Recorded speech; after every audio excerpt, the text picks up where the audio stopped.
बोलिए श्री कृष्ण कन्हैया लाल की जय। श्री सद्गुरु महाराज की जय। प्रथम लाग दो चरण को धन्य न छुड़ायो किणा लांक तलीला लैड़िया मेरे जीव की जीवना प्रथम पूर्ण ब्रह्म को द्वितीय सतगुरु श्याम तृतीय भक्त सुंदर साथ को चरण लागु प्रणाम तृतीय सुंदर साथ को चरण लागु प्रणाम। बोलिए श्री कृष्ण कन्हैया लाल की, श्री सद्गुरु महाराज की। सिंहासन में विराजमान राज सेवा जी के जुगल चरण में वंदन नमन करते हुए इस श्री कृष्ण प्रणाली मंदिर खतौली और इस पारायण के आयोजन जो सुंदर पारायण पधरा हुआ है, 40 बार पारायण रखा गया है और इस बहुत ही सुंदर कार्यक्रम के सूत्रधार परम पूज्य परम वंदनीय साधु श्री ललिता देवी जी के आपके चरण में भी वंदन नमन करते हुए और संगीता के टोली और कुल मिला के परम धाम की भाषा से वाणी की भाषा से संबोधन करूं तो श्री राज श्यामा जी के प्यारे लाडले सुंदर साथ जी आप सभी को पवित्र चरण कमल में करबद्ध कोटि प्रेम प्रणाम स्वीकार कीजिए। प्रणाम जी, आवाज तो जोर से बोलिए। प्रणाम तो प्रणाम जी, प्रणाम जी। क्योंकि अभी अभी नाश्ता करवाया है ना, भूखे पैसे तो कोई नहीं है, प्रणाम तो करना चाहिए। तो प्यारे सुंदर साथ जी, आज हम सत्संग में हैं। किनके माध्यम से हम सत्संग में जुड़े हुए हैं? अभी यहाँ खतौली में इतने बड़े भव्य सत्संग के आयोजन किसने किए? तो ऐसे ही संगत यानी कि सत्संग, संतों की संगत। गोस्वामी तुलसीदास ने कहा है ना कि सत्संग की एक घड़ी आदि के बुनियाद तुलसी साथ संतन के हरे कोटि अपराध। यानी कि सत्संग की जो महिमा है, संतों की जो महिमा है, उसका महिमा कोई भी बता नहीं सकता। तो आइए चौपाई के माध्यम से भी मैं बता दूँगी। संगत करते हैं हम, सत्संग करते हैं तो किससे सत्संग कैसे करना है और संगत किसको करना है? प्रेरणा स्वामी किरंतन चौपाई में बोल रहे हैं, किरंतन की चौपाई में कि किरंतन सर्वपक्षीय सर्वदेशीय ग्रंथ है। किरंतन से हम सभी धर्म संप्रदाय को समझा सकते हैं। सभी धर्म संप्रदाय के लोगों के लिए किरंतन ग्रंथ का अवतरण हुआ है। तो प्रेरणा स्वामी बोल रहे हैं कि किरंतन नहीं, मैं तो बिगड़या विश्व से बिछड़या, मेरे बाबा मेरे ढींग मत आओ रे कोई, बेर बेर बरजत हो रे बाबा, ना तो हम जो बिगड़े सोई। यानी कि बोले श्री प्राणनाथ प्यारे की, यानी कि स्वामी जी कह रहे हैं कि मैं तो बिगड़ चुका हूँ, मैं बिगड़ा हुआ हूँ। अब जैसे मान लीजिए संसार के नज़र में तो बिगड़ा हुआ ही लगता है ना, जो ध्यान करता है, जो सत्संग करता है, जो फकीर है, जिसके अंदर लालच ना हो, जो धर्म का कार्य करता है, जो सभी का सेवा करता है, अपने स्वार्थ के ऊपर उठ के करता है, तो उसको सब लोग क्या बोलता है? ये बिगड़ा हुआ है। क्योंकि संसार में जो है, संसार के जितने भी लोभ लालच, संसार के रंग को उसने जीत लिया है। संसार का रंग उसके ऊपर आया ही नहीं, चढ़ा ही नहीं, तो लोग क्या कहते थे उसको कि ये बिगड़ा हुआ है। ऐसे प्रेरणा स्वामी बोल रहे हैं कि ऐसे संसार है, यहाँ सब कुछ मिलता है, ये माया के संसार है। तो मैंने तो इस संसार को त्याग दिया, मैं बिगड़ा हुआ हूँ, इसीलिए मैंने त्याग दिया। क्योंकि प्रेरणा स्वामी के पुस्तक में हम श्रवण करते हैं जीवन, जो वृत्तांत आते हैं पुस्तक में, तो अपना सब कुछ त्यागा था, घर परिवार मंत्री पद सब कुछ त्यागा था और संगत किया था सतगुरु के, तो सतगुरु के संगत किया। तो प्राणनाथ स्वामी और सुंदर साथ को समझाते समझाते हुए बोल रहे हैं कि मैं तो बिगड़ चुका हूँ भाई, ऐसे बिगड़ा हुआ इंसान की संगत मत किया करो, क्योंकि आप सभी लोग संसार में इतने रमे हुए हैं, मैं तो रम ही नहीं सका संसार में। संसार में सब कुछ है फिर भी मैं रम ही नहीं सका, मैं बिगड़ा हुआ हूँ। आप मेरे पास में आके क्यों बिगड़ना चाहते हो? आप मत आइए मेरे पास में। प्राणनाथ स्वामी समझा रहा है, पर प्राणनाथ स्वामी क्यों ऐसे बोल रहे हो? प्राणनाथ स्वामी ने बहुत कोशिश किया, बहुत कोशिश किया। तो जिसके अंदर अंकुर है वही समझता है ना, जिसके अंदर पात्रता हो वही समझता है, पात्रता नहीं तो समझ नहीं होता पा सकता है।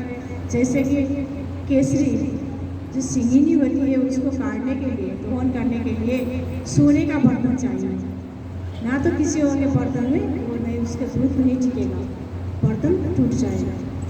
तो प्राणनाथ स्वामी सब लोगों को देखकर बोल रहे हैं कि मैं बिगड़ा हुआ हूँ, मैं संगत करने के लायक नहीं हूँ, मेरे पास में मत आई हो, मेरे पास में आने मत आई हो, क्योंकि मैं बिगड़ा हुआ हूँ। आप लोग मत बिगड़ो, मैंने तो अपने घर बार सब त्याग दिया, छोड़ दिया है। आप लोग क्यों छोड़ते हो मेरे कहने पर? मैं जैसे बिगड़ा हुआ हो आप क्यों सुनते हो, क्यों मेरे को संगत करते हो, क्यों मेरे साथ देते हो? आप भी बिगड़ जाओगे भाई, आप अपना संसार को संभालो, मेरे संगत में मत आओ। जैसे कि मैं आप लोगों को एक दृष्टांत से भी समझाती हूँ। एक गांव में एक संत महात्मा बैठा था, बोले श्री प्राणनाथ प्यारे की। तो एक गांव में संत महात्मा बैठते थे और संत महात्मा ध्यान तो करता था, भेष बहुत बढ़िया था संत का, तिलकधारी था, वस्त्र भी था, त्रिकाल संध्या भी करते थे। पर उसी गांव में एक तरफ एक गणिका यानी कि जो वेश्यावृत्ति से अपना जीवन गुजारा करती थी वो भी रहती थी। और महात्मा जब दीपक जलाते थे, अपने कुटी में पूजा आरती करते थे, गणिका को लगता था कि गणिका सोचती थी कि अगर महात्मा के जीवन कितने पवित्र है, कितने सुंदर है, सोच से हमारा जीवन कैसा फर्क पड़ता है जीवन में, जैसे सोचते हैं ना वैसा ही होता है। गणिका सोचती थी संत महंत के जीवन तो कितने पवित्र है, कितने शुद्ध है, तो भगवान से बात करते हैं, भगवान की सेवा पूजा करते हैं, ये समझते थे। और ये समझते समझते गणिका अपने काम पे लगती थी, अपना काम निपटाती थी, अपना जीवन गुजारा करती थी। और संत के मन में क्या था? संत के मन में क्या था? मेरे गांव में जहाँ तप कर रहा हूँ इसके आसपास में गणिका आके बैठी है, ये वेश्यावृत्ति करती है, ये सारा अपवित्र कर दिया ही नहीं। और गणिका ने अपवित्र कर दिया ऐसे बोल के संत महात्मा उसके जो गणिका जहाँ रहती थी वहाँ पत्थर भी बरसा थे और इतने चिंतन करने लगे कि कैसे इसको यहाँ से हटाऊं। और संत महात्मा की चिंतन करती है, उनके जीवन कितना बड़ा है, कितना आसान है, तपस्वी जीवन है, गणिका चिंतन करती है, बहुत अच्छा चिंतन करती है ना। किसी को अच्छा सोचना समझना बहुत बड़ी बात है। तो और संत महात्मा सोचते हैं ऐसा भी कोई जीवन होता है, ऐसे वेश्यावृत्ति से कोई गुजारा करता है। ऐसे सोच के गणिका ने महात्मा ने गणिका को वहाँ से भगाने की बहुत कोशिश किया, पर भगा नहीं पाया।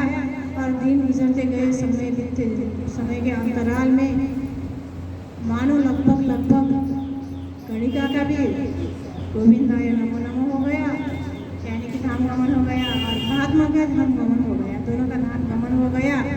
तो क्या हुआ? जैसे गणिका ने अच्छी सोच रखी थी, महात्मा अच्छा काम करते हैं, अच्छी सोच रखी थी, गणिका को मोक्ष मिल गया उसके विचारों से, उसकी अच्छी विचारों से उसका मोक्ष मिल गया। तो संत महंत को क्या हुआ?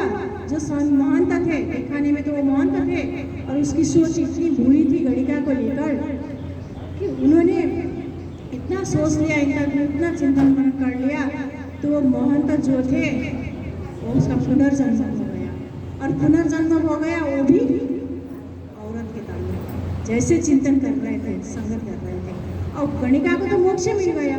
इसी तरह प्राणनाथ स्वामी भी समझा रहे हैं कि अगर प्राणनाथ स्वामी का कहना जो समझ सकते हैं, जो संगत में मत आओ तो बोल रहे हैं, क्यों ऐसे बोल रहे थे। संगत में आने से क्या होता है, संसार के सुख तो नहीं है, इस संसार के सुख तो प्राणनाथ स्वामी के अंदर है ही नहीं, दे भी नहीं सकते, क्योंकि खुद उन्होंने त्यागा है संसार का सुख।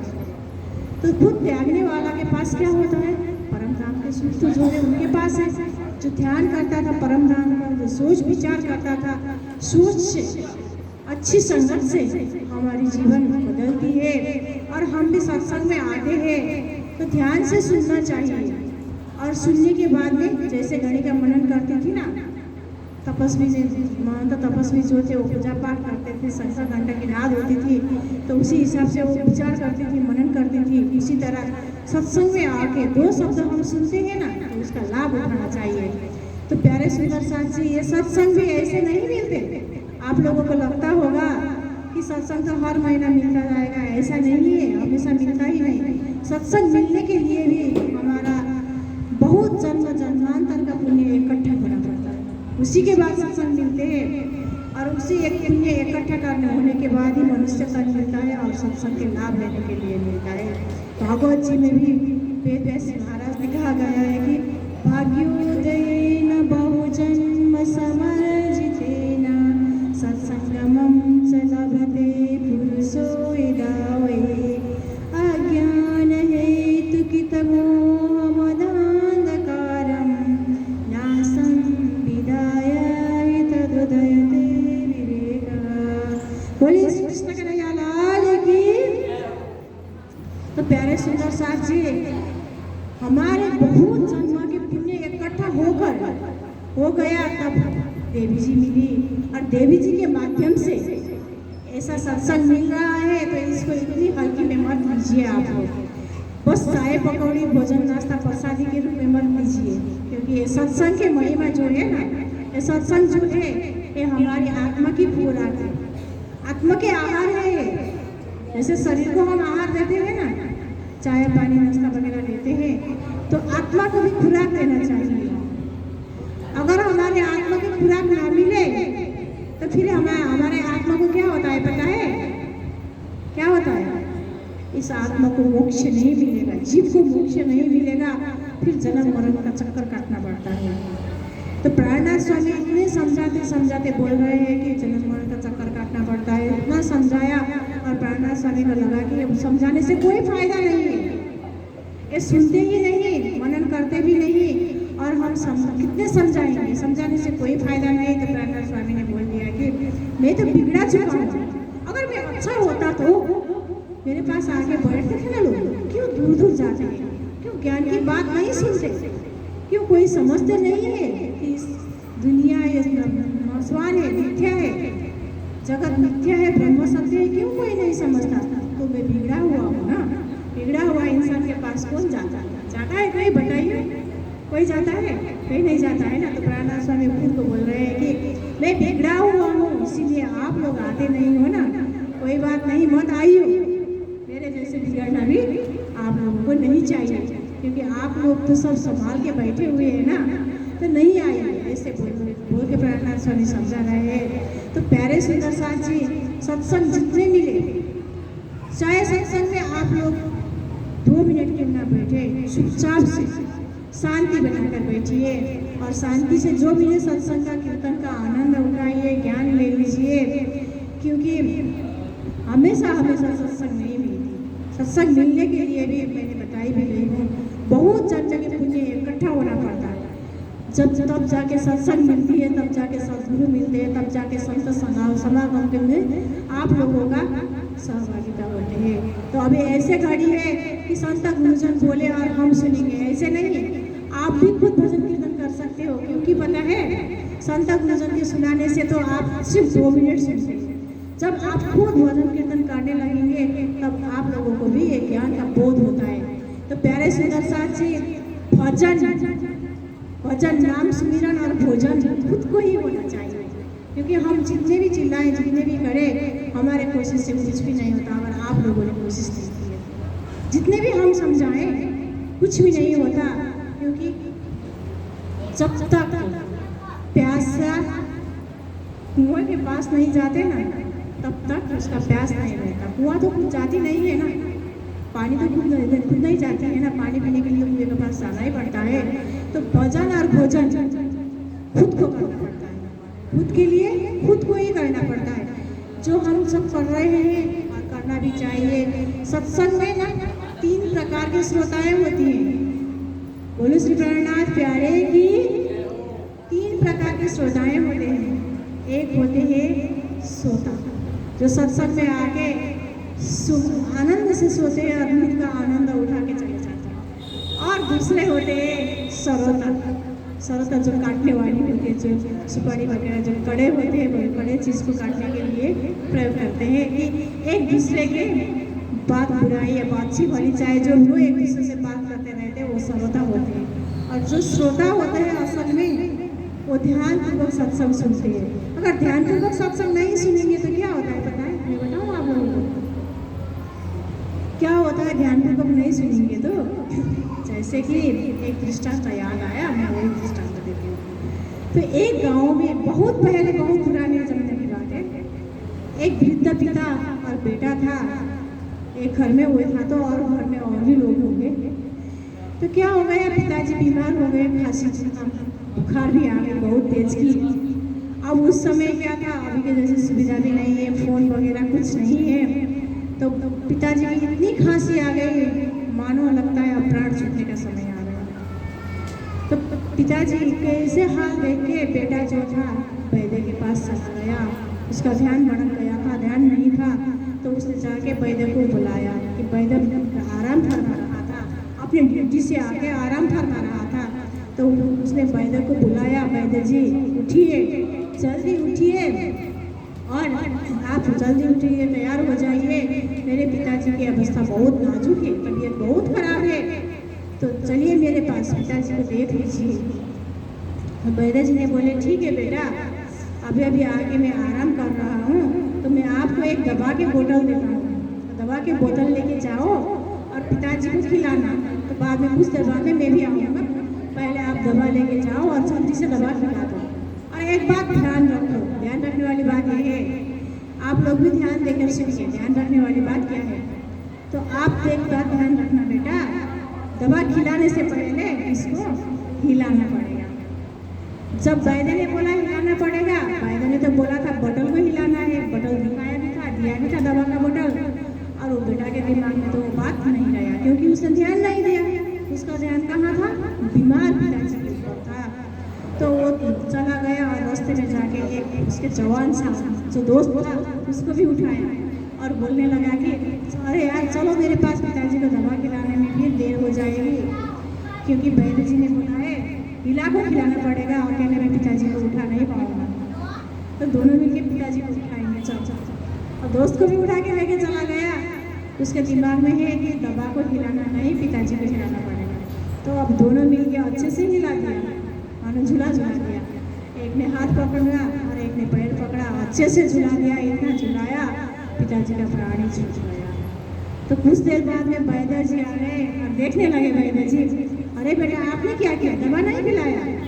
तो आपके कहने के हिसाब से हमने हिलाया था, जब हिलाते हिलाते पिताजी के प्राण छूट गया, दवा कैसे खिलाया? ऐसे ही हालत हमारे में हो। कहने का मतलब चाहे थोड़ा ही हो सत्संग के ज्ञान, वो सुन के यहाँ उठ के जैसे हाथ झाड़ के धूल की तरह झाड़ के मत जा। थोड़ा सोच मनन, सोच विचार करना, घर में जाके भी मनन करना, 2 मिनट सुनना, बस ध्यान से सुनना। तो प्यारे सुंदर साथ जी, ज़्यादा कुछ कहना तो हमें आता ही नहीं, बस देवी जी ने माइक पकड़ा दिया तो राज जी ने जो कुछ बुझवाया हम नहीं बोलते हैं, तो आता हमें कुछ भी नहीं। अगर हमसे कोई गलती हुई तो माफ़ कर देना। आइए इतने बोलते हुए अपने वाणी को मैं जयकारा के साथ में विराम देना चाहती हूँ। आइए जोर से जयकारा लगाएंगे आज जी महाराज के चरणों में, सतगुरु जी के चरणों में, ताकि हम सबकी आवाज़ सतगुरु तक पहुँचे। बोलिए श्री प्राणनाथ प्यारे की जय हो, श्री सतगुरु महाराज की जय हो, राम के धनी की जय हो।